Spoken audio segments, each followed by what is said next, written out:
So I think we'll get started. I'm going to go ahead and welcome everyone and tell you what the next two topics are going to be. Next month, we're going to do agritourism, and we have 3 guest speakers, so you might want to bring a cup of coffee or something to drink with you because it's going to be a little long because I keep adding speakers.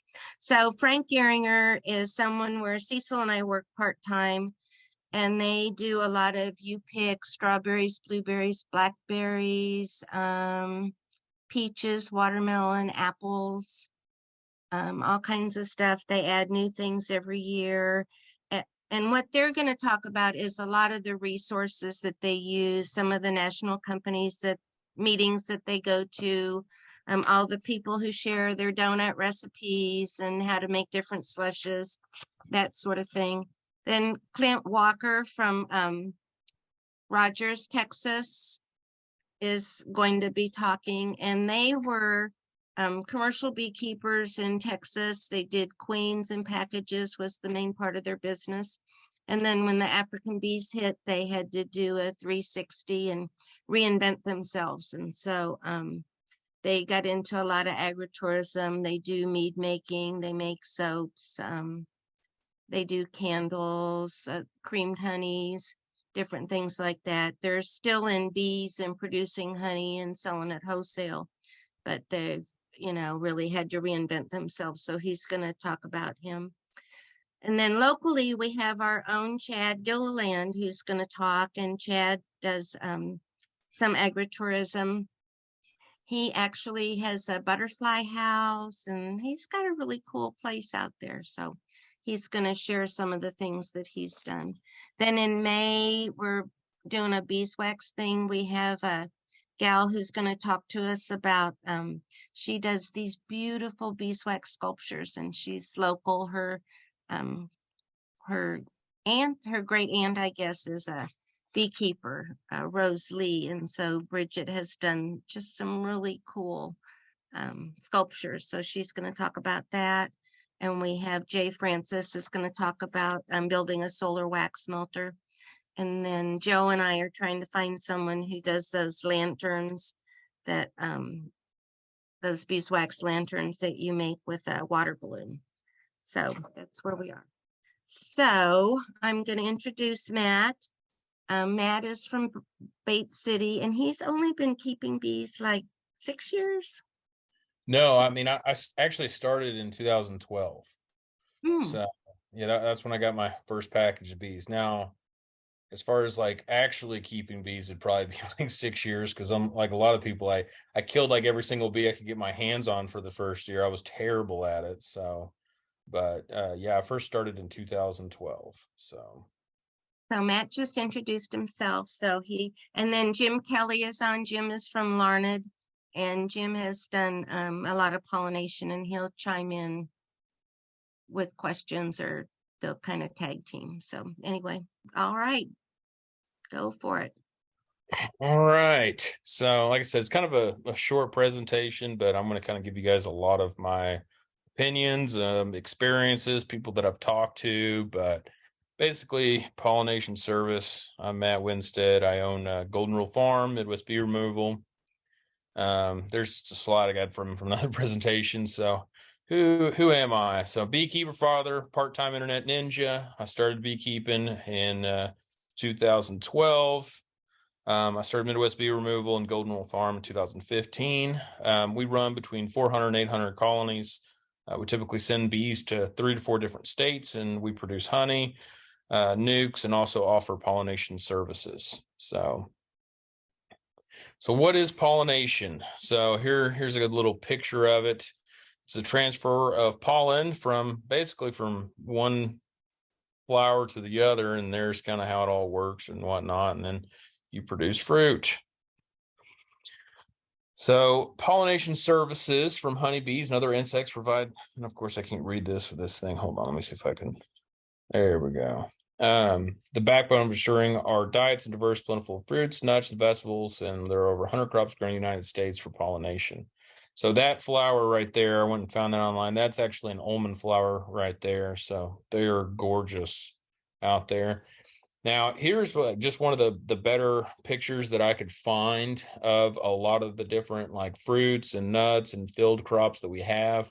And one thing that a lot of people don't understand when when they think that about pollination is some plants require 100% pollination, like almonds are almost they're basically like 100% dependent upon honeybees.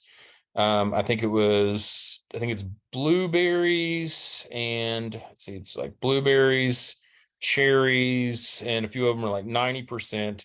And then, you got crops like apples, which I think are like 60% or something like that. I mean, and down here you got grapes. Grapes are like 10%. It's one of those things where, a lot of times like native pollinators are good at some of these fruits. They're not all necessarily required to be pollinated by, commercial honeybees. But one of those things where some of them they are. Um, olives is one of those things like they do better with bees, but they're not commercially pollinated. Same way with peaches. A lot of the peach groves don't require commercial pollination if they kind of have diverse agriculture around them. But it's one of those things like if it's huge, then they do get a better onset of fruit. And by having like commercial honeybee pollination, they actually it not only increases their yield, but a lot of the fruit weight. And so like I'll give you an example of watermelons. Okay. So if you've ever cracked into a seedless watermelon and noticed that it was, I don't want to say hollow in the center, but basically there was like an X, and I can't really show you my screen at the same time, but like an X at the center where it wasn't completely full or solid. Um, I didn't know this, but apparently that's because that plant was not thoroughly pollinated. It didn't have it just wasn't done very well. And the thing is with watermelons, the pollen is not very attractive to honeybees, and so they have to really flood the area with honeybees just to get them to pollinate it, especially the seedless varieties. They actually require twice the honeybee pollination as the ones with seeds, just because the pollen's not very beneficial. And a lot of the big, huge commercial watermelon growers, they try to almost wipe out any type of other types of flowering plants in that area in order to ensure good pollination, because it's just not a very good, flower for the bees. They don't really like that. And so it's one of those things where you see all these different graphs and all these different pictures and all these different products. And the thing is like, some of them are 100% like almonds, some of them are like 60% like apples, and some of them are good for the bees and some of them are bad for the bees. Um, we do pumpkins around here, and I charge. We charge, and if I wasn't making good money on it, I wouldn't do it. They don't necessarily hurt our bees because I have a very good relationship with my farmer out there, and he sprays them quite a bit before they come out there, and he sprays them quite a bit after they leave. We coordinate times on when I'm going to drop them off and when I'm going to pick them up, and we have a good relationship. And he doesn't hurt my bees basically. Um, the sprays that they use for pumpkins and melons and cantaloupes and cucumbers and a lot of those different types of like gourd melons, etc. plants, it's pretty harmful on the bees. And so a lot of those crops right there, they're actually pretty harmful pollinations. Like if you pollination services types fruits. And so you really need to make sure that you're there for the money, like you're getting paid. You're kind of accounting for the fact that your bees aren't going to do quite as well on those versus being down the road where they have CRP.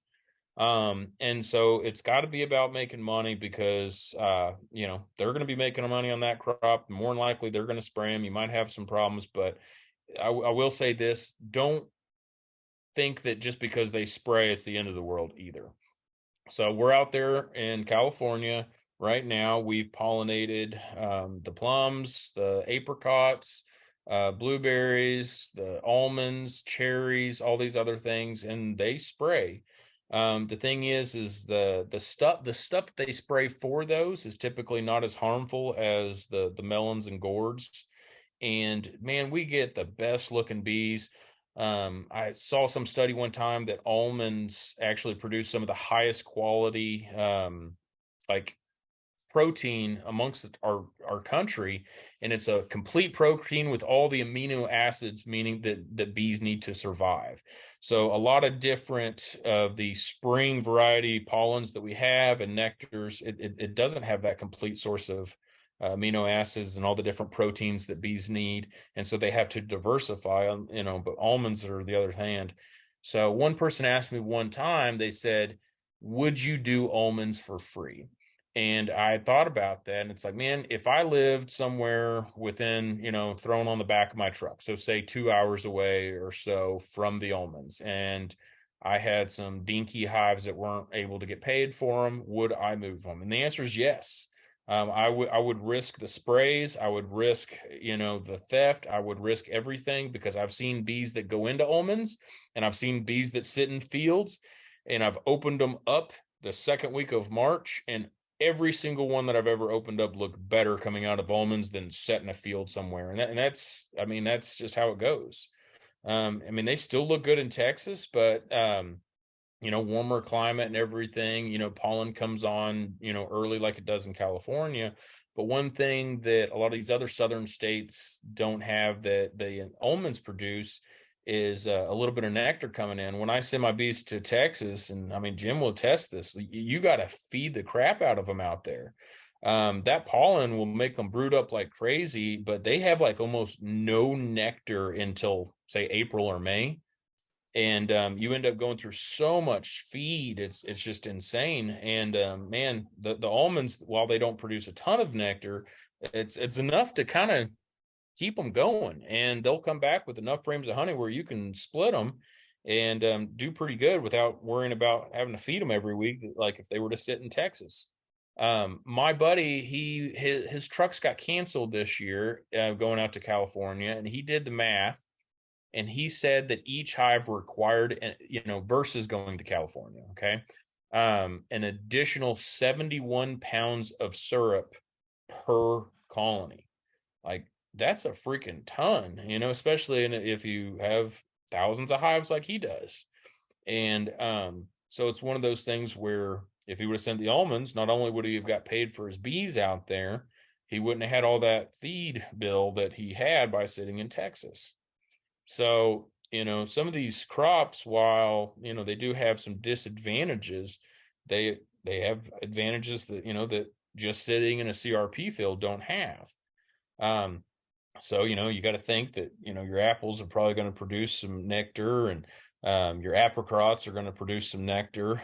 Typically, so out there, they have a lot of apricots, and I've talked to them about those, and they bloom a lot of the same times as almonds, so they pay about the same.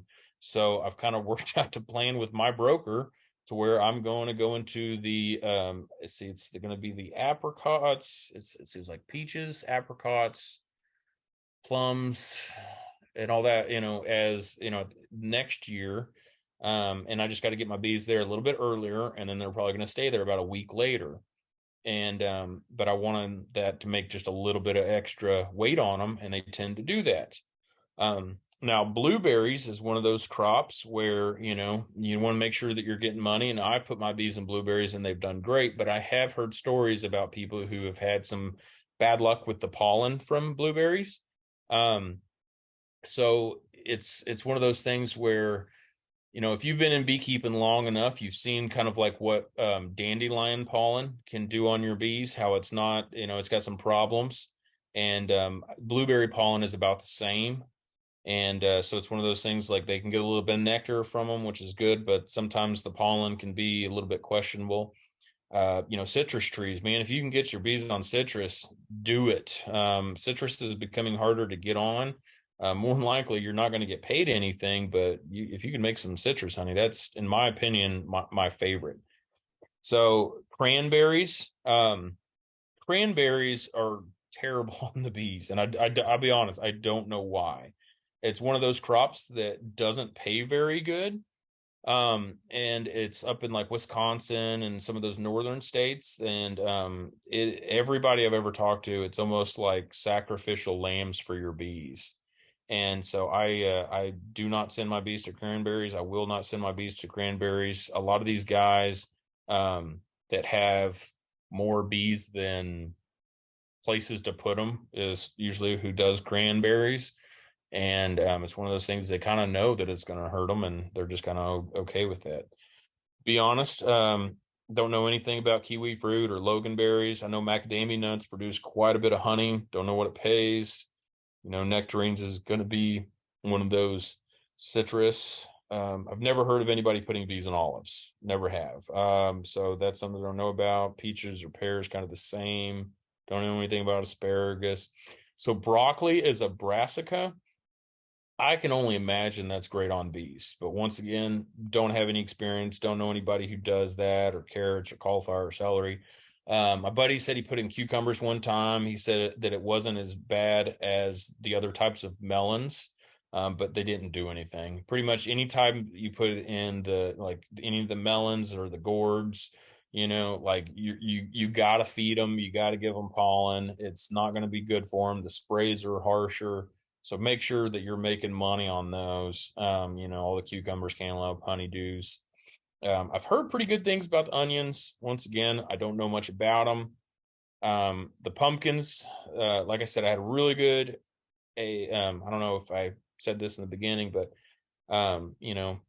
they don't really do anything. But I got a pretty good, relationship with my growers, so they don't get sprayed. Squash. Buddy in northern Missouri, he put a bunch of bees on squash a few years ago, and he said he lost almost everything. He said it was terrible.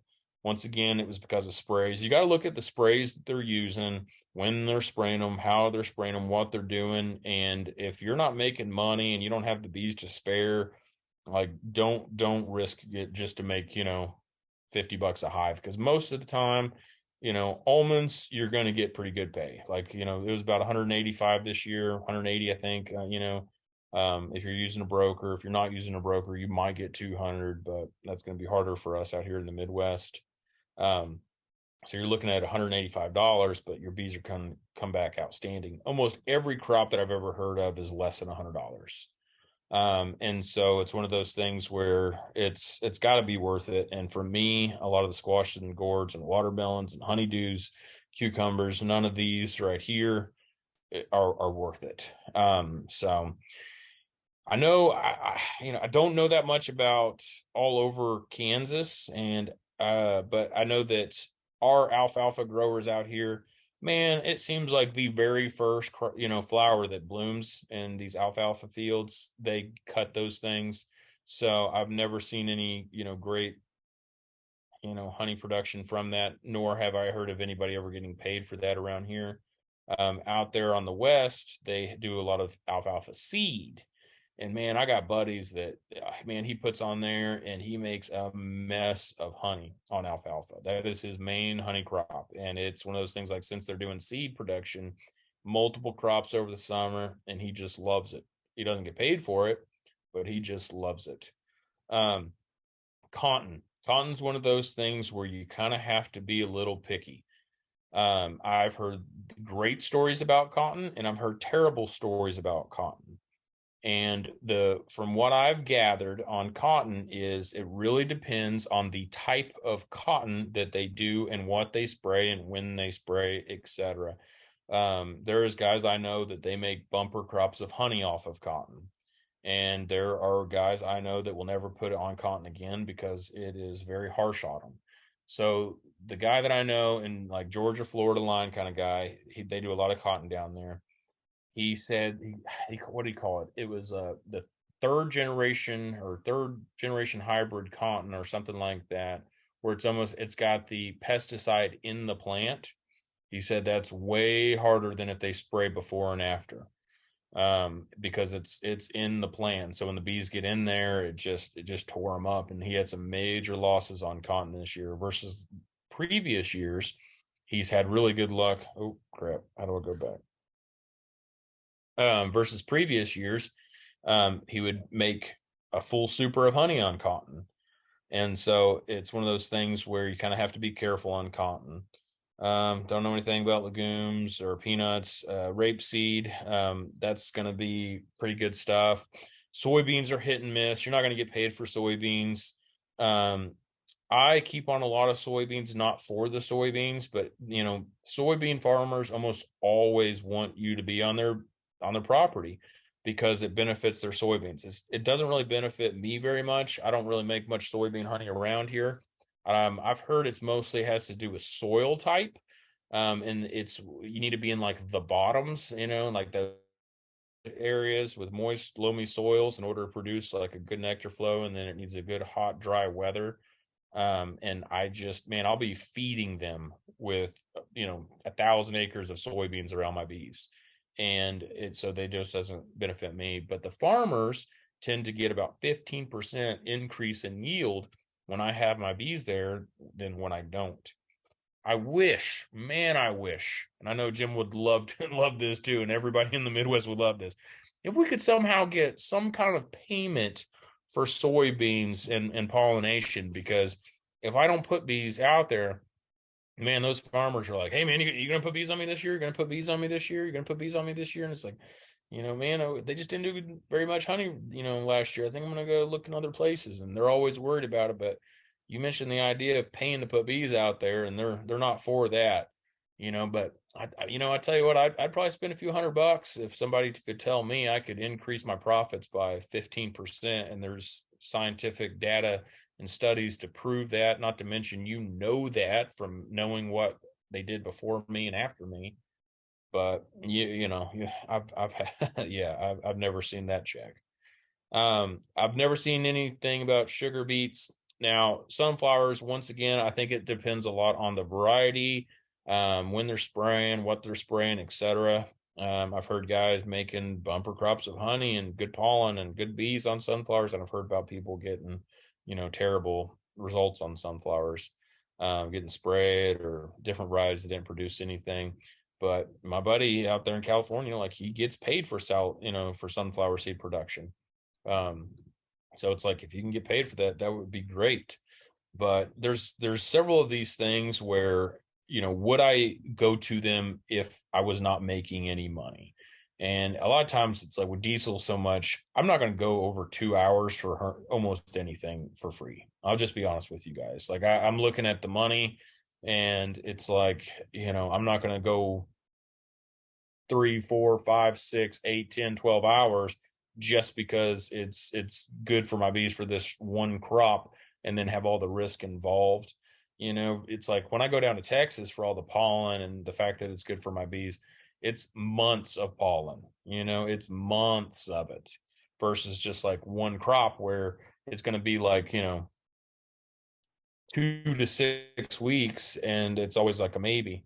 So I wouldn't depend on one type of crop to do this. I know that Jim's got more experience in this than, but I know he used to do, because I talked to you about this. Oh my gosh, the yellow flower they have out there in Wichita, canola, and it's not on this list, but I'll have him, if he could say a little bit something about that. It's got potential, and it's one of those things. Like you told me that when I talked to you about it, that it can do really good or not really good, and it kind of depends on several things. And it's like if that's in your backyard, that might be something that you could look into. But I know that you told me you stopped going and just decided to go to Texas because you had more consistent results, and they're not going to pay you to be on canola typically. Um so it's one of those things where you got to look at long term, and that's one thing where I've got great luck in almonds. I don't really think that I'll be going out to California to pollinate any summer crops for $50. I don't see me going up north to pollinate for cranberries for $50. I will say this: I did get approached last week to pollinate cherries in California, and it was going to be the same grower that I got my bees on, and I was going to get them back 2 weeks later, and it was going to pay me $30 a hive, which is not very much, but when you're talking almost a full semi load of bees, I was down. I was like, heck yeah, sign me up. Like 2 weeks, I'll come back home from Texas and I'll be fine. Like, like let's do it. And then I got a call back like, well, it's only going to be 100 of your hives. And I was like, no, no, that's only $3,000. Like, no. So you got to think about anytime you're doing pollination services, does it financially make sense? And I'd say, let your wallet be your guide. Because the thing is like we do need bees to pollinate cranberries, and we do need them to pollinate watermelons, and some of these squash and pumpkins and crops, just like we need soldiers to go fight in war. Like sometimes we need to have some, sacrificial lambs to feed us, and so it's like I don't want to totally biases for from their bees in order to pollinate these crops because you know what, I, I'll drink some cranberries every once in a while, and man, me and my kids we eat a mess of watermelons, and we love our pumpkin pie and we love carving pumpkins. So it's one of those things where I feel like just because I wouldn't necessarily do this for me and my operation and the fact that a lot of these crops are farther, I also don't like downplay the people that do this. And so I think that it's kind of a balancing act. But anyway, I kind of decided to go down that. So here's kind of like what I was talking about on dependence and yield and some of that stuff. And you can see over here where almonds are 100%. And this was also a UK study. I wasn't able to find this for, America. So it might be a little bit different, but anyway. So almonds, almost 100%, apple 81, apricots 56, avocados 90, soybeans 5%, blueberries 90, canola.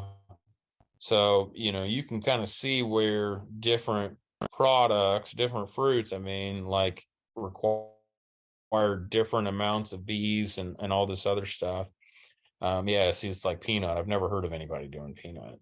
I don't know what that's about, and so I know they do a lot of raspberry out there on the coast of California. And he says they do pretty good on it. Never heard of anybody doing it on strawberries. Um, so it's one of those things. And it's in California, and I've been to some peach groves here. And they're like, we don't care about any bees on us. We get plenty of it as is, but you got California and they will put bees on you. So I think that that's kind of area specific as well. So now this is, I don't know, you said hectare or whatever. It's basically like like I said, this is one of those European models. So you kind of have to kind of go on this. So this is 2.5 acres basically. So it's a little bit more, but this would be how many hives you would put on 2.5 acres, of kiwis and almonds. So we typically put about two. If it's the self-fertile ones that they're doing about 1 hive per acre right now. But you can kind of go down here, and if you wanted to do the math, divide it by 2.5, that's what you're going to see. So it's like they don't all require like a ton of it, of hives per acre. I know when I do pumpkins, I just typically do 1 hive per acre, and I do it that way. But like, yeah, so it's like there's no way that even when I put my bees on soybeans, they typically have a few hundred acres, and my neighbor across the street has 600 acres, and I only keep like 48 hives across, in my yard, in each yard. So it's, yeah, definitely not getting that. So this is some interesting numbers, and if you want to read the entire thing, that's fine. But I wanted to I kind of put in bold the stuff that I thought was super interesting. Honeybees contribute nearly 20 billion to the value of the U.S. crop production. So that's not honey. That's just food. That's just what we're eating. That's just fruits and vegetables and nuts. Like that is insane amount. And so it's one of those things where like it's a lot of that is almonds, but there's still a lot of crops out there, and it's one of those things we all benefit from it, but Man, if you're a beekeeper and you want to make hot, money from your hives, you want to live off of it or make partial income off of it, you really need to kind of like hedge your bets, because if you're relying 100% on honey, you're going to get burned. If you're relying 100% on nuke sales, you're going to get burned. And so it's one of those things, like we've really learned to diversify our portfolio in beekeeping, just so on certain years we kind of still make ahead. I know that when COVID hit, my nuke sales just tanked. They just tanked. But then my honey sales went through the roof. And it was one of those things, like it almost made up for it. And if I wouldn't have been able to, if I wasn't doing both of them, like I would have been screwed. And so right now, my honey sales are, once again, because the economy is going down, my honey sales, for whatever reason, are going through the roof. And my nuke sales this year, they're just not like what they were last year. I wouldn't say they tanked kind of like when COVID hit. But it's one of those things, like last year, man, that we sold so many freaking nukes. It was, last year was like a bumper year for selling nukes. This year, the economy's got it down again. But my honeys, man, it's going crazy. So, yeah, you gotta diversify, and then we get a big check from almonds, and we really like that. So it's one of those things where I know that California is kind of fickle. It's like any type of market, and I hate relying on just that. So once again, we diversify. So here's another one. Some crops, including blueberries and cherries, are like I said, this was a U.S. study, are 90% dependent on honeybee pollination. One crop, almonds, depends entirely on the honeybee for, pollination at bloom time. And then it's estimated that there are about 2.7 million bee colonies in the United States today. Two-thirds of it. So, of which travel the country each year, pollinating crops and producing honey and beeswax. The California almond industry requires approximately 1.8 million colony of honeybees in order to adequately pollinate nearly 1 million acres of bearing almond orchards. Now, this number will go up and down. This number will go up and down. This number will go up and down. But typically, it's two-thirds or even more to basically pollinate the almonds. And what's so crazy is, like, we lead the world in almond production. Now, they still make almonds in China and other countries, but we lead the world, and so we're literally feeding the planet. And I I was a carpenter for 10 years before I got into bees, and I kind of hated the way that industry was going, and it was all about profits, and it was all about cutting production. And I felt sick when I got home, because it's like they wanted to pay me to do something I didn't have a passion for. And I got into bees because I wanted to do something good. And when I think about the fact that my bees are actually the ones that are pollinating food that goes across the world, that is why I do this. You know what I mean? I love selling my local honey. I love selling bees to people, but it's one of those things, like I do get a special sense of pride when I know that my bees are literally feeding children around the world. And I do love that. And it does irritate me when people want to talk crap on people that send their bees for pollination, because at the end of the day, they we do need them, but it's one of those things, like it is a sacrifice, and they do it for us, and we need them. And I'm glad that my bees can be a part of that. You know what I mean? So I loaded some pictures of us out there in California. So it was my trailer. I don't know. Some of you guys probably follow me on Facebook. Man, I was having a heck of a time with my trailer in California. They got the highest road taxes in the country and probably the worst roads. I've had my trailer for several years, and their road was destroying it. My frame kept cracking and breaking. We kept welding in and welding that, and oh man, it was terrible. And so I was driving this rig out there, and this was fun. Got a little bit more experience on a swinger, which is good because I bought one and I have one. And so it was kind of good to be able to play on that. So even though it wasn't the one that I own, just to kind of get paid to learn, and which is kind of why I went out there. And so that's the old 650. That thing is pretty sweet. I love that truck, man. Like it is a turd. You know what I mean? Like you press on the gas and you better hope there's no traffic for a mile because it's gonna take you freaking 10 years to get up to 55 miles an hour. But the truck's got a good turn radius. It handles it well. I just love that truck. It's just one of those things where I got to drive it this year. I got to drive it last year. And I love driving that truck every chance I get, even though it's not as easy to get in and out of traffic. It's not as nice as my new truck, but I still like that truck. So, if this is something you ever wanted to get into, man, he said he paid $5,000 for this truck. It's I think he said like a 2001 or something. And it does a great job. You can haul a lot of bees. And so I love this thing. So that was me that night. I moved all those bees by myself into the orchards. So here's our crew. So got the old 650 right here. There's Tyler Holton's truck. There's Ethan Rasmussen's truck. And there's my truck. And you can't really see anything behind me. And so here's this was like the first ones that I put into the almonds this year, and you could just see them just starting to bloom, and I thought that was pretty cool. So this was underneath my bobcat lights, gives it that romantic glow. So here's my beautiful rig. I just got this truck this year and I'm loving it, y'all. Like it's one of those things I've been driving crap for years. So it's one of those things I bit the bullet and got something a little bit newer and a little bit nicer, and I am just loving it. And this was the first night that I moved my bees into the orchards with my truck, my bobcat, my trailer. And it was one of those feelings that I got that it was really touching, because you guys know, if you got bees, the struggles, the challenges, how hard it gets and all the, and everything. And so to be able to be out there in California putting my bees into the trees that are going to feed the world, man, I think I teared up a little bit. Like that was like one of my moments that I had. I enjoyed that. Here's us getting stuck.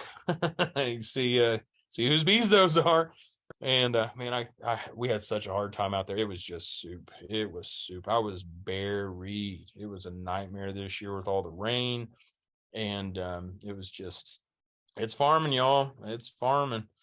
You have your challenges. So there's me loaded, and man, those hives were heavy.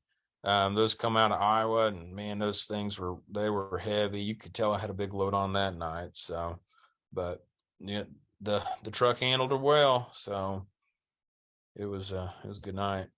So here's the holding yard with my hives all the way back here. And I think we had like 4,000 hives in this yard, and it was just soup. It was mud. That was terrible. That's the track bobcat moving them in and out, and it was a nightmare. That right there it killed our productivity. But it was one of those things. Like, I'm glad I did it. I'm gonna go back next year. I'm sick. I love this stuff. I don't know what's wrong with me, but I do. So here was another one of our holding yards. Some more Iowa bees. And we're getting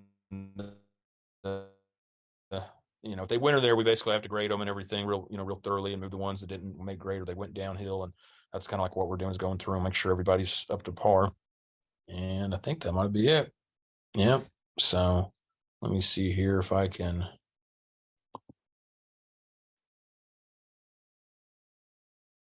All right.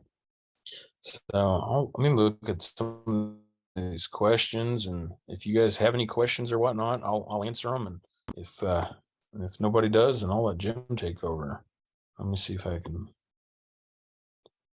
Now I can actually see these written questions. Hold on just a second, y'all.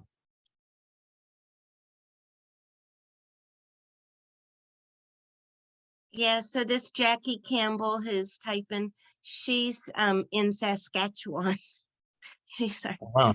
So we kind of have people all over the United States who are on here. So she lives in Canada. So.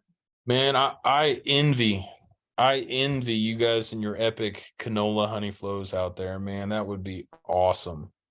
I'm a big fan of Ian Stepler. I love that dude. He's a great dude, and I envy you guys in that out there. That would be great. Um, that would be awesome. So Yeah, honey. someone's asking what are the problems caused by the pollen on blueberries? I'll be honest, I have no idea. And I've asked some buddies, and they don't either. And it's kind of random. I've heard that they'll do great on them, and then the next year they won't. I personally put my bees in almonds, and I personally went out there and saw them in the middle of it, before, middle, and after. And they were, I will say this, they were organic blueberries too. So, and they looked fantastic. They looked amazing. They didn't produce hardly any nectar. I will say that. I was kind of disappointed. I was actually hoping to try some blueberry honey, but they didn't produce that much nectar. But I hear that they can. So I think that that's kind of depends on location, what they spray, one of those big ifs. Everybody wants like definites in beekeeping. And the biggest answer in beekeeping is it depends. And everybody hates that response, but it's the truth. It's farming. It depends. Everybody's situation is different. And I know people in is it Louisiana? They'll make like 60 pounds on soybeans. And my neighbor has it's like 667 just across the street in one spot. Not to mention the stuff that's the east west. So that'd be the east of me. So south of me, north of me. I don't have much west of me. So I've got over 1,000 acres of soybeans, and I won't make a drop. And so it's one of those things that really just depends on a lot of different things. So, Matt, but yep. uh, they just had an article just about a week or two ago. They're finding on the blueberries that there is some fungicides that go out there, and depending on the weather, like you say, everything else, that fungicide will on occasion cause that problem, and that's what issues they found, and ends up killing the bees. So The fungicides. fungicides, yep. So Huh. That makes sense. let me ask a question. I think some of these are already on there, but supposing there are 4 or 5 people that each of them maybe have 100 colonies or 50 or whatever, and all of them can come together and maybe get a semi-load. Will that work? Will your broker take it? Is that something you think that they can do? So the answer is yes. And I know that they will do that. Now, it's one of those things. So Tyler Holton puts like I think 2 semis together of basically the sideliners, and they will send them out there. I think like November. And they will regrade them, and then they will put them into the almonds. Now, it's one of those things like everybody knows their bees, different. Everybody runs their bees different. The only thing is you can't expect that if you send 100 8-framers in November that you're going to have 100 8-framers come February. And so it's one of those things like there's always the drop that everybody does not account for. And I think that is a great way to make money. I think it's one of those things where your cut's not, since he's going to have to pay somebody to grade your hives. It's not going to be as much as if you were sending graded hives ready to go out of the South in February. You know what I mean? Because he's going to be putting them in his holding yard. But you're more than welcome to go out there, work them yourselves, feed them yourself, do everything. And that's what the Iowa guys do. And then, get them squared off on the pallets to where, everything makes grade. Or you can pay him to do it a lot of times. And so, yes, I think if you got enough buddies and, you guys want to put together a truck and then send it out there, he'll find you a spot to put them and then use them. But it's one of those things where, you're either going to pay him to grade them, or you're going to drive out there and basically grade them yourself and square them up yourself. So it's one of those things where anything, nothing's for free, and so. Can you explain to people what the grade is? I'm sure they're wanting to know what you mean by grading them, and what that, what's so many per colony that makes the best money, and which ones are just out that you don't get anything from. Okay, so basically the industry standard for almonds in California is an 8-frame average. Okay. And an 8-frame average, people are like, well, I got bees on 8 frames. And it's like, no, it's 8 frames. It means over more than 75% on 8 frames. So it's like if you have, hold on a second, let me take a drink real quick.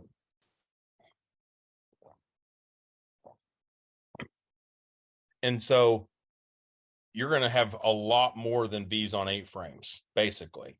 You need to have 8 frames covered. Let's see if I can see my hands covered in bees. And you have to account for your winter mite, or your winter, not mite, but your winter drop. Most time you can kind of plan on about 2 frames. And that's if you got your mites in check early. If you didn't treat your mites until like September or August, man, you might as well count for like half. And so it's one of those things where, if you got your mite treatments on in July or late July, early August, maybe, you can probably account for like 2 frame drop, but you don't want to send just 8 framers and then expect every single one of them that's going to go in. Even if it's only like a month or two they're sitting out there, you're going to have your summer bees are going to start dropping off and you're going to go down to your winter numbers.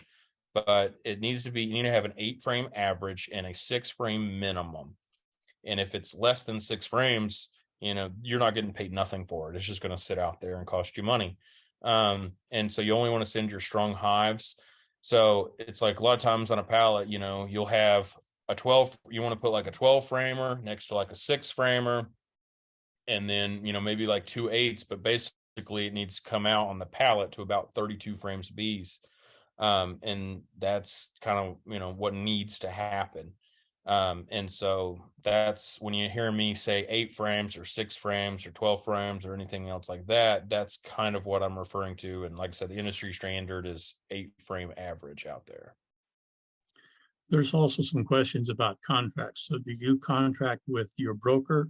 Does your broker contact with the farmer? And then the same with the pumpkins and so forth that you with, or is that by handshake or is that by contact? So he has contracts, and this was actually the first year that I've seen one of them. So most of the time, it's like, "Hey man, I'm sending you 424 high. Is that cool? Yeah, I got a spot farm. All right, bro. Later." And that's it. You know what I mean? And I'll be honest, like I'm one of those people that's leery about signing papers. And I know a lot of people are leery about signing papers, and so most of those people have contracts, and so if that's something that you want, he'll send you his, but most of my stuff in beekeeping is just a handshake, a smile, and a phone call, and that's even with my stuff around here, like the pumpkins and my bee yards, like everything's just a handshake and a smile. So That's pretty much what I've had out here as well. I know all the farmers, and they're not too much into contracts either.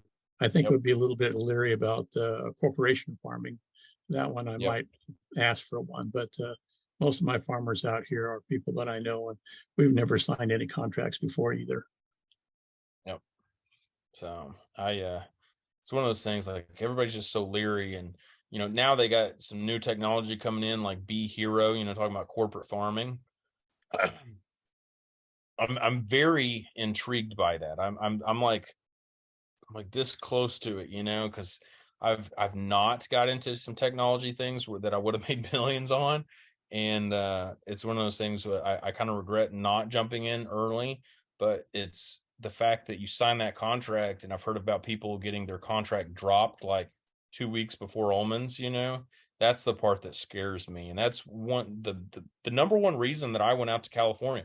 I wanted to personally know my broker. I wanted to know his morals. I want to know if this guy is a good guy. I want to know if this guy, and like I love this dude. Like he's a great dude. Like I trust him with my wallet. When I send him my bees out there, that is my livelihood. And I wanted to make sure that he was a moral man, and that he, is he's one of those guys. He's going to treat everybody right and everybody equally. And he is like, he is that guy. Like I stand behind him, and I trust him. And it's one of those things where if I get my bees back and they look like crap, I know it's not something that he did. If I got my bees back, and or if they're running late, like this year they're running late, like I know that he's trying his best to get them to me. And I think that that's one, thing that people always need to know is like just dealing with someone that you can trust.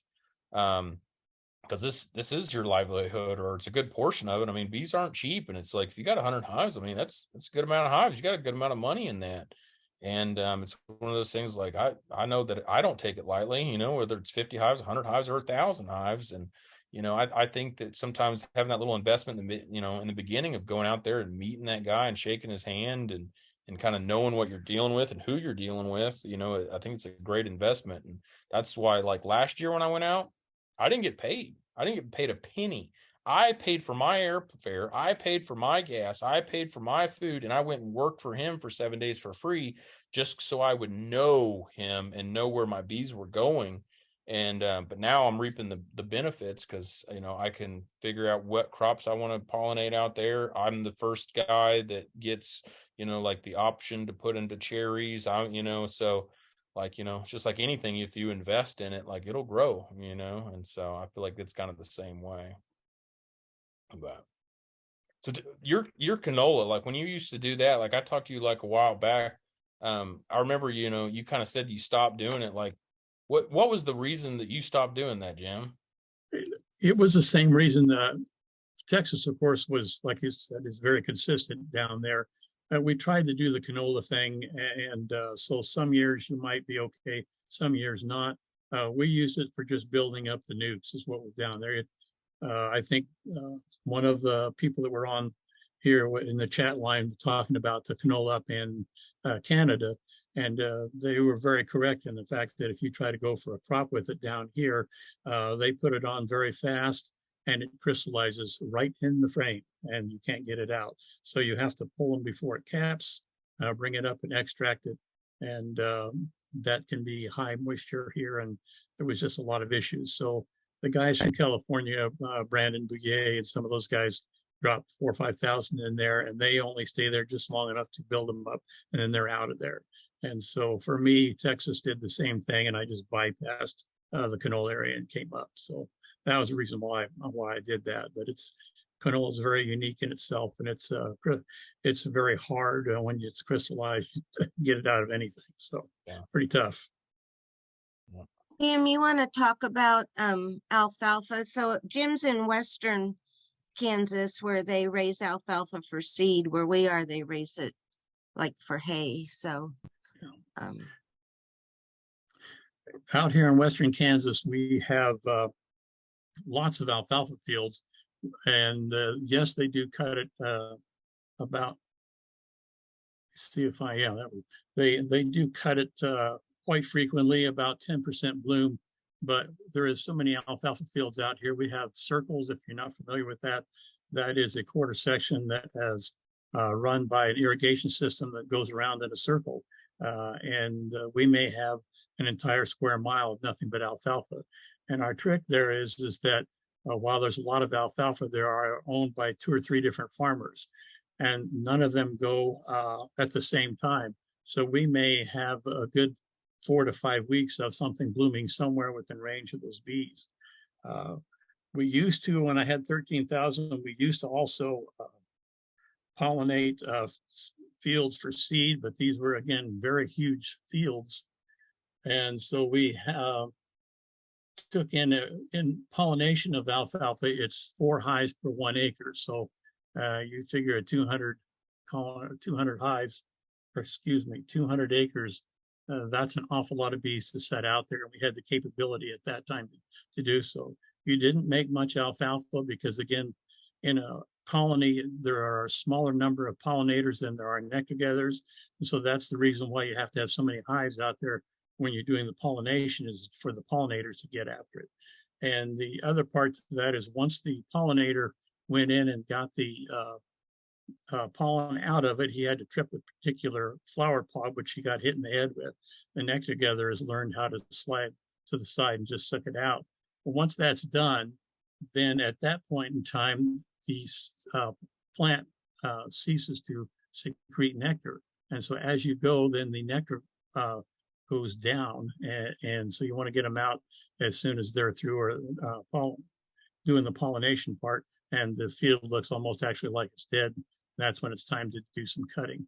We don't do as much as that as we used to. Agriculture changed out here back in the early 90s, and we started going down as far as amount of colonies out here because it just simply couldn't take them anymore. It's mostly wheat, corn, Milo is there are three main things out here, and we don't get much nectar off of those. So we have gone downhill, and I've gotten old, and so each year we take a look at it, and I just get smaller. Eventually, I'll probably have one nice colony, and then I'll be resting quite well with that one colony. So, but that's what we do out in alfalfa. We've also pollinated radishes, and I thought of the radishes when he wanted me to do it as the radishes we have in the garden, the little red ones. But instead, it's a legume radish, and it almost looks like a soybean plant. We pollinated that for them.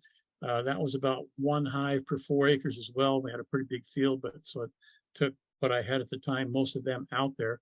It's only a 10-day process, and that's all the longer it blooms. So you have to have them in there at about 10% bloom. You set them in, and within 10 days, it's all done, and you're back out of there again. We got a little nectar off of it and pollen, but that was about the size of it. But we did get paid about $25 a colony for that little trip, and it was just 6 miles out of town, so there wasn't a lot of gas and so forth that we used up in there. So that's we've done. We've done a lot of sunflowers out here. You do have to watch out for if you're going to get nectar out of them. One is confectionery, and the other one is oil. The oil ones you're not going to get much of anything, and we've had to go out there and pollinate some of those, and you end up feeding your bees. So that's kind of a losing prop. Our other part to that is for us out here. I'm a honey producer, and in our area, we can produce anywhere from 80 to 120 pounds per hive, depending on, of course, Mother Nature and rain, which we haven't seen any for a couple of years. But so I have to take a look at that very carefully because pollens, there are pumpkins out here and cantaloupe and so forth are available to pollinate, but it's right during the major honey flows here. So do I want to get 100 pounds times $2.50 or $3 a pound for a barrel, or do I want to get $50 and lose half my bees on a pumpkin field? So it's pretty easy to figure that out. As a consequence, I just don't pollinate those out here because I make a lot more money doing honey. So that's something you might want to consider is if you can do that, such as the almonds and the radishes that I pulled off or before the honey flow, then that might be worth your while. But if you're a honey producer and you're in an area where you can produce a lot of honey, well, then that might not be the best project for you to be doing. Anything else? There's still a couple questions. So you guys Okay. haven't said what you charge like locally if you move bees on to pollinate something. Would you mind sharing that, you guys? Go ahead, Matt. So, I mean, like my pumpkins, like, it's one of those things like it's just down the road. But it's, like I said, I'm kind of pollinating multiple crops out there. It's only a few hives, I want $100 a hive just to bring them out there. If I'm not going to get that, it's not worth it for me to bring 4 hives and just kind of go through the mess of it. You know what I mean? So to me, I want to make a kind of a premium, and I charge them $100 a hive. But I know kind of average, it's kind of around $50 a hive from a lot of the people I have talked to, between 50, 60, 75. I've heard 40, but I don't know. What about you, Jim? What do you kind of typically get? That's kind of been the route. I'm understanding that some of the pumpkins and so forth, they're getting $80, but then this guy's coming from a long way. He's got a lot of excessive hives. They're not the greatest, but they will pollinate. And so that's kind of what he's doing with that. I did do some pollination on a couple apple orchards. And yeah, it was $100 to go there, and you have to go back and take a look at it. And it was a long way off. And I told him if he found somebody else that was cheaper somewhere, feel free. That's what it cost me to go out there, and I'm not in it for free. So that's kind of what I done. Sunflowers were about 40, somewhere in there. Is what I got. And again, these were all real close and on my yards that I just picked up from were within a couple, 3 miles of the place. So I didn't have much of a cost into it. Hey, Cheryl, looks like you've got a long question there about soybeans. Did you want to just unmute and say it? If you're still on. Today's Cheryl's birthday. Happy birthday, Cheryl. Happy birthday. Oh, thank you. Now, Matt, you talked about soybeans and certain soil requirements that you thought the bees did better on with soybeans on certain soils, loamy soil. Was that what you said? Yeah. So what I've heard is like, yeah, people in the bottoms and people that have like, loamy soil and stuff like that, they tend to do better. I've always Just from heard high heat. I've always heard high heat and humidity. Yep. But I haven't found any consistency on bees worked in soybeans the last couple of years because the farmers were so late in getting their crops in that the soybeans were blooming when we were in basically a dearth between our summer bloomers and our fall. And so some of my yards would really turn on to soybeans while others wouldn't. And it might even vary from hive to hive within the apiary. There's a lot of different varieties of soybean. I was just wondering if you had heard of any particular varieties that the farmers plant that the bees prefer better than others. No, because I've had them both the white and purple flowers from year to year. So, yep. And I've heard the same thing. I've heard guys say, "Oh, you got to go to the white flowers. Oh, you got to do the purple flowers." And it's, I'm around so much soybeans around me that I've seen both, and I've, yet to get any consistent results. I will say, there were some yards last year that probably made a little bit of trickle on some soybeans, but like you said, there's nothing consistent. I've never made a box on them or anything like that where, like a lot of the southern states and people up there. I know Mark Gelfin in like northern Missouri, like he swears the majority of his honey is made on soybeans. And well, explain why his is a little bit darker. Do what? Yeah, we made boxes on them this year in August. And of course, the problem is you're trying to pull your supers and put on mite treatment. So it creates a huge snafu. Yep. So yep. Just wonder.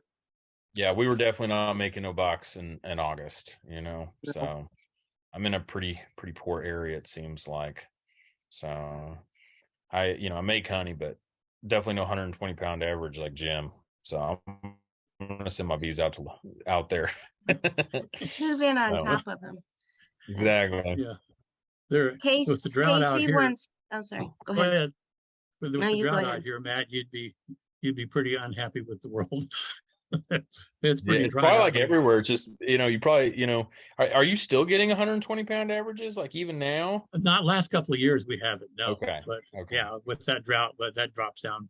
I think most of the time we can average about 80. The worst I've ever done is 60. So we can kind of do that out here. It's not anything like you used to have or we used to have with 13,000 sitting out here. But it's just gone downhill as time goes. The other thing that's different for where you're at and where we're up on the high plains. So we're about 1,000 or so feet higher than, say, Lawrence area. So like for now, they've got 3 frames of brood going and so on. We have yet to see any pollen come in up here yet. So we had snow today again. So it's pretty cool. And then we're making honey. Probably the best time we're making honey is the last of July and all the way through August. So it does create quite a snafu as far as the mites go. But what we found is the mites are going up to speed just as the bees are. And so we're still pretty safe by putting them in September. But you definitely want to have the mite treatments on as you pull the last one off in the first week of September. Wow. So you like pulling honey in like October? I mean, like well, in our time, we've pulled honey in October and brushed the snow off. So wow. But, that's not so much anymore. We try to be done about the second week of September. so we can get the bees on right away. So I see. Okay. So Casey wants to know, how many hives did you have before you thought it was enough to bother to migrate pollinate? And did you do local service first? I did local service first. I did pumpkins first. And like I said, he only gets, a handful of pallets of bees. And so the first year I sent out to California was like, I think it was 3 years ago. And me and a buddy, we split a semi. And so it's like I sent like just under 200. I think he sent like just around 200. And this was back before, basically we were paying $5 a mile. So it's like we didn't even fill up the semi, I don't think. I think we were like 300 and something, and it still made sense. And so like I said, the bees came back looking so much better than they would have been if they would have just sat in Missouri. And so it kind of made up for the fact that we had a little bit more in trucking. So it's like if you got a buddy that has them and you have the equipment and and everything else like that, like, dude, I would do it. You know what I mean? I definitely, like, if you find yourself having more than 50 hives, and you haven't palletized your operation, like, you might not want to make any more bottom boards. I've got stacks of bottom boards that, if anybody wants to buy some, I'll sell them cheap. That, because it's one of those things, like, because I needed to get, turn migratory. And so, I had to do that big investment and everything else like that of getting everything uniform, because it needs to be all uniform. Everything needs to stack nice and neat. And that was kind of like a big challenge for me. Spent a lot of money that first year just trying to make sure that everything was uniform and everything. But if you've got, it's one of those things, like, even if you've only got 100 hives or even 50 hives or whatnot, but you have enough people in your area that are sideliners, then it might make sense to do it, but it's one of those things, like, there's a risk in everything. There's a cost for everything. But I mean, $185 for a hive that's going to sit out there in February and March versus sit around here and make nothing and not really build up too much. I mean, this year is a great year, but last year it wasn't like this. You know what I mean? They weren't building up this fast last year. And so, every year is a little bit different, but typically, you send them out there, they're going to come back and you're going to be able to split them even harder. So it's like, you're going to have extra bees, you're going to have extra brood, they're going to have a little bit of extra weight on them. So it's like, it kind of just depends on, do you have the capabilities of being migratory? And then do you have enough people around you in your area that you can trust and work with to build a truck, basically fill a truck, about 400 double deeps. Okay. And if you have those two things, man, I'd send them. If I had 20 hives and I still had all the other things, I'd send them. That's money that you're not going to make send, around here. I just Nobody's can't ever believe paid for my people bees get at that their own time. bees back. Oh, it's one of those things, like, it's a logistical nightmare.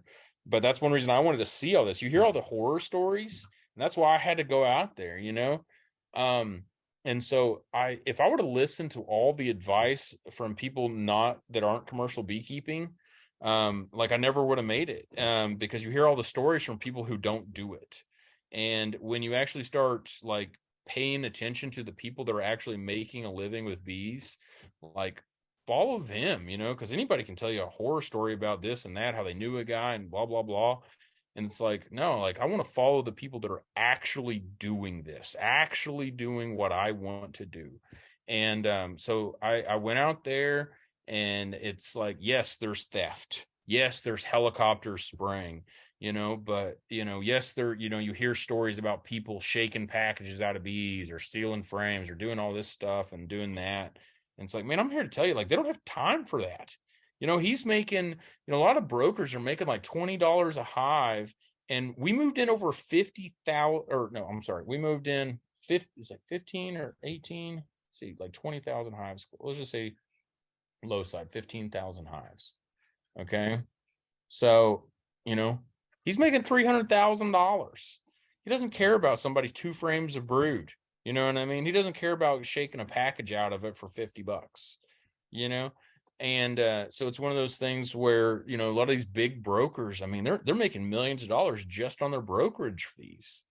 And so it's one of those things like they want the beekeepers to be happy with the best bees because they want them back next year to be able to make money on them, you know. And so it's one of those things like if you got some good bees, like you're gonna make some money on them out there, and you're gonna be happy with them when they come back. You know, you send out crap, you're gonna get back crap.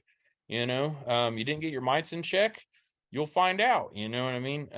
But if you got people in your area that you can fill a truck in, like that would be the number one thing. If you got people in your area that you can fill a truck in, if you are good at networking and socializing, and you've got enough people that you can bring together for a semi load, then I'd totally do it. But it's one of those things like everybody needs to be kind of uniform. Everybody, you kind of have to have standards. And, if you fill up that semi and he's running mods, he's running a deep and a medium, and this guy's running this super thin lid, and this guy's running a super thick lid, and this guy's making high, pallets that are 36 inches wide, and this guy's making pallets that are 33 inches wide. It's like, no, it's not gonna work. You're gonna have to just do your own semi.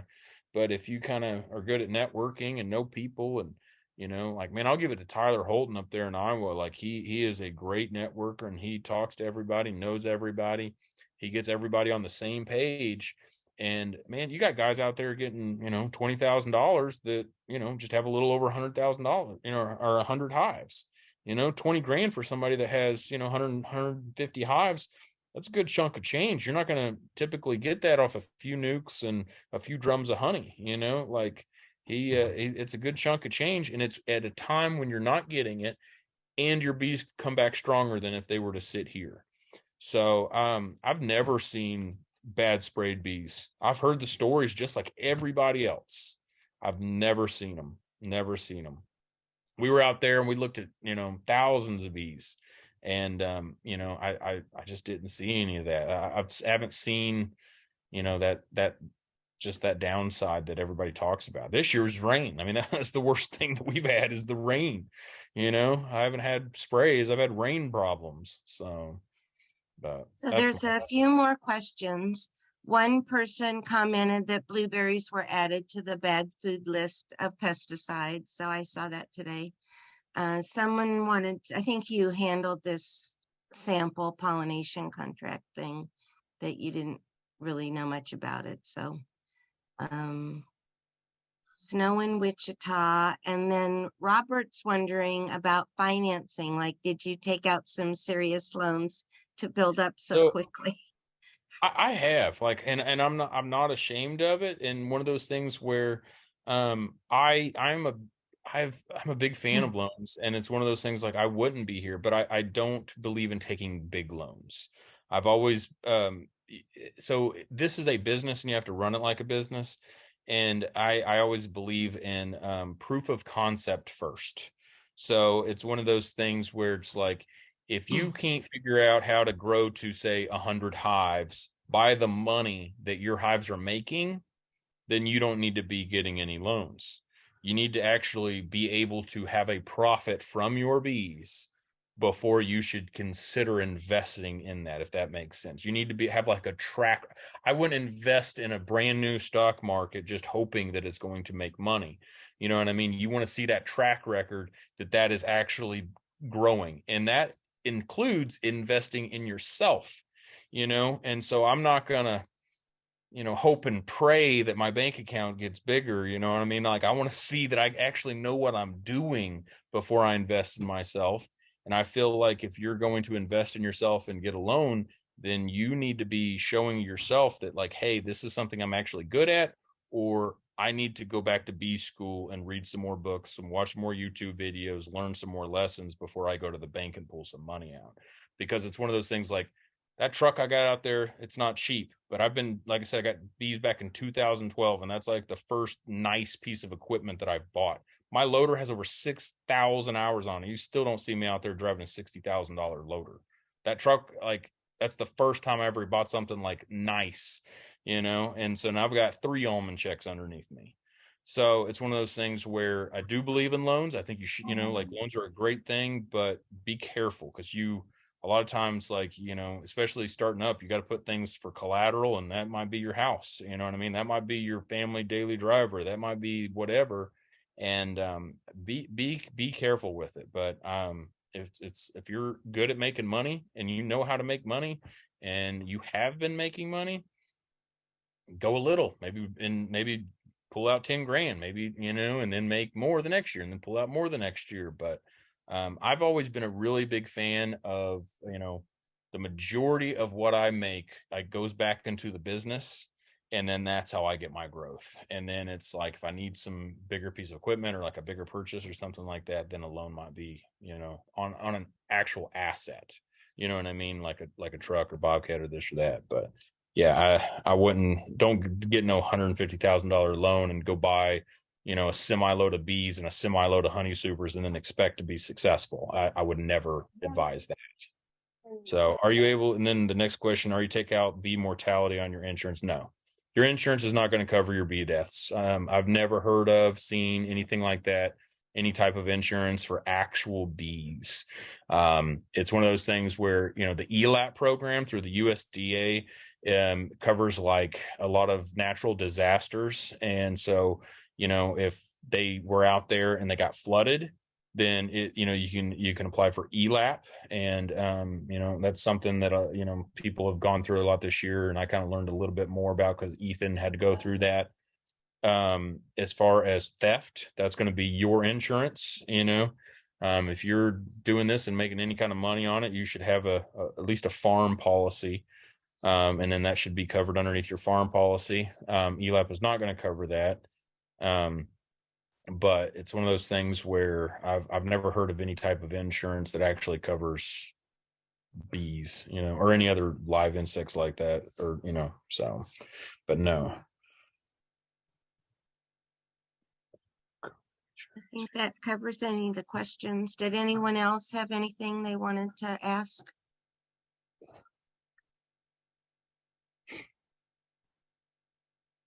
Well, cool. We're proud of you, Matt. You've done a good job. Well, I'm still getting there. I'm still learning. So Jim's he's the real guy, man. He's the one that actually did it, So I'll tell you, if there was turn. one thing we had bought long time ago, it would have been a forklift. We have never had a forklift. If we move bees, it's these two old folks moving these bees. It's like, so. I will agree. And I will say that, like, you got to think about this. Your biggest asset is your health. Okay. I don't care who you are, what you do, your biggest asset in any industry is your health. And I sacrificed my back in my younger years for income. And I had my first back operation already. I'm already, probably going to have multiple others. I already have back problems. And if I would have invested in a loader, if I would have invested in a different career, like I would be so much better off in life because I didn't make that investment. And I will agree, like having a loader will save a lot of health problems. And it's one of those things, like everything's palletized now. But it's one of those things where it's almost like too late for me. Like I don't lift deeps of honey anymore. I can't, I'm only 37 years old and I can't move deeps of honey because I'll be back in the hospital on the operating table. And so that really hinders me in my growth because I didn't make that investment sooner. I've only had my own loader for I think 4 years. I think 4 years now. And so I probably should have got a loan out for that and didn't, so I will say that.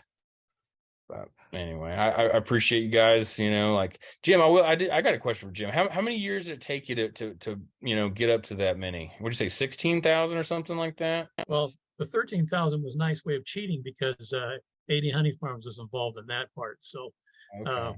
yeah, there was a nice little backer there for me. So Nice. that was, you get in it one way or the other, how you can do that. But then we moved them all out to California. This area started to go bad. And so then I started by myself, and I was like you, I made a loan here or there, but that's because I had several years of experience with the biggest beekeeper in the world. So I didn't wasn't very afraid of getting a loan or two. People here knew that I was already taking care of 13,000. So it wasn't much to jump another 1,000 or two on that. So I was kind of lucky in that respect. That's just all it is. That's awesome. Well, I mean, you're probably selling yourself short because you're a smart guy. Like I doubt there was much luck. That I don't. I'll just be straight up. I don't see much luck in beekeeping. Okay, like if there's any luck in beekeeping, it's bad luck. Okay, so it's like I don't even know if I necessarily believe that. Like you made some good choices, man, and like I got top respect for you. So I do appreciate it. But yeah, I don't. That's cool. I like hearing those stories, man.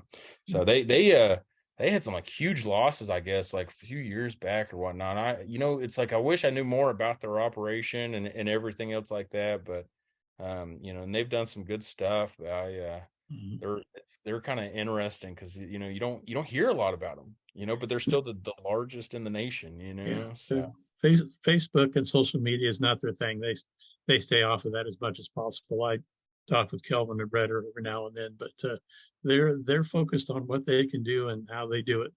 That's all there is to it. So, cool deal.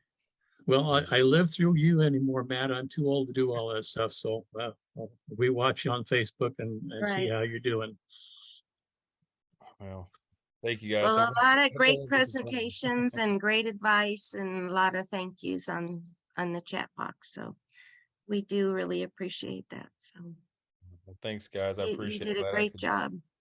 Great Good job. deal. Thank you, Jim, and thank you, Matt. And if Matt, there's are you no back in Missouri right now? I am for 12 more hours. Okay. So I'm leaving. I'm leaving in the morning, and I'll be going down south to get everything ready, make some splits, and prep all my nuke boxes, and just have get my pallets all ready and all the fun stuff. So, Well, In the breathe some of cold. that fresh Texas air for me, will you? man, I'm what's crap. Like, go pull up the weather report right now. Like, I'm sitting here like outside. It's nasty today. It's cold. I'm like, man, I wanted that upper. So I'm like, okay, so I'm gonna look at the Texas weather. It's supposed to be like 50s next week down there. I'm like, what is this? What is Welcome to this? Texas. Dude, I swear, like they've been, so Shannon's been posting all these pictures, like, oh, 80 degrees today, shaking frames. He's like, oh, it's Yeah, great. saw I'm like, that. yes, I'm gonna be down there. And so I'm like all excited, I'm pumped, I'm stoked, and I'm like, oh man, like it's cold, it's nasty. All I gotta do is work in this mess for a little bit longer. I got my rain suit on, loading the truck, I'm like 12 foot tall going down there. It's a giant load of crap. Yeah. And I go pull up the weather, thinking like, okay, just go through. And I pull it up and it's like 50s. I was like, this is some bull crap. This sucks. Indeed. Welcome to farming, right? Where we just do nothing but complain about the Indeed. weather. Thank you all. Good Hey, night. Matt, this is Marty. I got a question for you. All right, what's up? You still doing bee rescue stuff, or are you pretty much out of that now?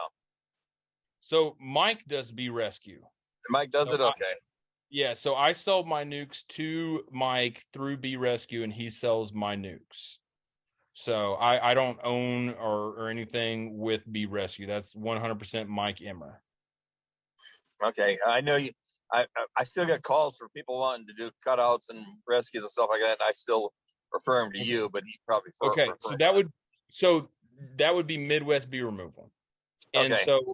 so I still own Midwest Bee Removal, and my technician Brian runs that. Brian. Okay. So yeah, we removed we did a giant job that required it was like a 200-foot crane on Tuesday. They had two colonies in like a 6-foot was it a maple? Yeah, it was a 6-foot maple in somebody's backyard. And they had to crane it over the house. And we did that on Tuesday. So yeah, we're still very much doing cutouts, and I help him on the bigger ones, and then typically like the just the normal house ones and stuff like that, like he handles. And then if it's going to be like a real big job, then I'll help him with that. But yes, Midwest Bee Removal. We took that tree a couple of weeks ago with nice weather, and there was a good swarm of that, and I had to take it out. It was a mess, but yeah, okay. I just was wondering. A lot of cutouts, house cutouts, and stuff like that, I don't mess with anymore. So okay. Well, yeah, man, right, send them our way, and make sure they have your name, and we'll help you back for that. You know what I mean? Right, So thanks, Matt. So yeah, I appreciate it, man. No problem. I'll get with you later. All right, talk to you later. All right, brother. Have a good one. Bye. Hey, thanks. I've sent some honey customers your way for people wanting buckets and barrels. So I appreciate it. So yeah, we love, man, I love the bucket world, because the bucket world is almost all beekeepers. And I will say the best part about working with beekeepers is their understanding. And so I appreciate that. I love doing the buckets. That's my favorite business. So I do appreciate that. So I appreciate all you guys. You guys are great. I couldn't do this without you guys, so I do appreciate it. So heck, a lot of you guys helped me in the beginning, so I appreciate that. So anyway, Your eye looks great. thanks, man. I appreciate it. So only half Asian, so, but it's got a lot better. That's for sure. I do appreciate it. It has gotten a lot better. You can almost not even tell which one it is unless you really look now. So I appreciate it, man. So I'm looking forward to your spring videos every year when you do like the timelines of the packages and what they do and what they produce and all these other things. Like every year I look forward to watching those, so I'm looking forward to that this spring. And because it's like a good indicator of like how good the outside resources are and all these other things. So that's awesome, man. So Great. all right, I Thank you think very we're much. good. Thanks, everybody. Thanks, Matt, so much. thanks, Appreciate guys. You guys have a great night. All right. it. Thank Thank you. you.